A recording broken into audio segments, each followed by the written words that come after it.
Şişe kapağı el sanatları, eşyaları yeniden kullanmanın ve yaratıcılığı benzersiz ve heyecan verici şekillerde serbest bırakmanın harika bir yoludur. İster deneyimli bir değeriye meraklısı olun, ister şişe kapağı el sanatlarında yeni olun, keşfedebileceğiniz sonsuz tasarım fikri ve tekniği vardır. Basit şişe kapağı aktivitelerinden karmaşık şişe kapağı tasarım modellerine kadar, bu projeler tüm beceri seviyelerine uygundur ve mükemmel ev dekorasyonları oluşturur. Şişe kapağı el sanatlarında popüler bir yaklaşım, canlı mozaikler yaratmaktır.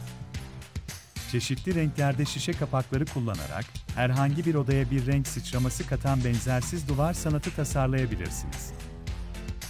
Bu şişe kapağı dekorasyon fikri, geri dönüştürülmüş malzemeler kullandığı için sadece göz alıcı değil, aynı zamanda çevre dostudur.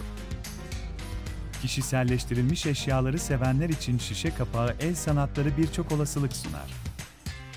Örneğin, şişe kapağı bardak altlıkları, mıknatıslar ve hatta mücevher parçaları, tarzınızı sergilemenize olanak tanıyan mükemmel projelerdir. Bu şişe kapağı tasarım modelleri, el sanatlarınıza kişisel bir dokunuş katarak fotoğraflar, boya veya reçine ile özelleştirilebilir. Şişe kapağı el sanatlarında bir diğer popüler teknik ise dekoratif şişe kapağı çelenkleri yapmaktır. Şişe kapaklarını yaratıcı bir şekilde düzenleyerek, her mevsime veya kutlamaya uygun güzel bir çelenk yapabilirsiniz. Boncuk, kurdele veya kumaş gibi süslemeler eklemek görsel çekiciliği artırabilir ve gerçekten benzersiz bir parça yaratabilir.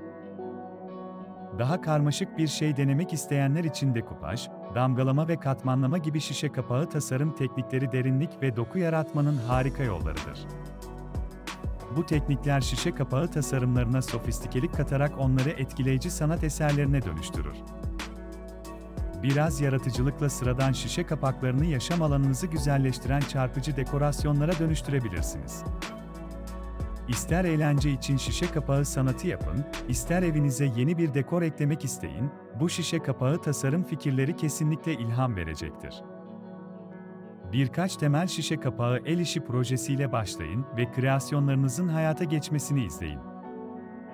Unutmayın, bu fikirleri beğendiyseniz, lütfen daha fazla yaratıcı değeri içeriği için abone olun.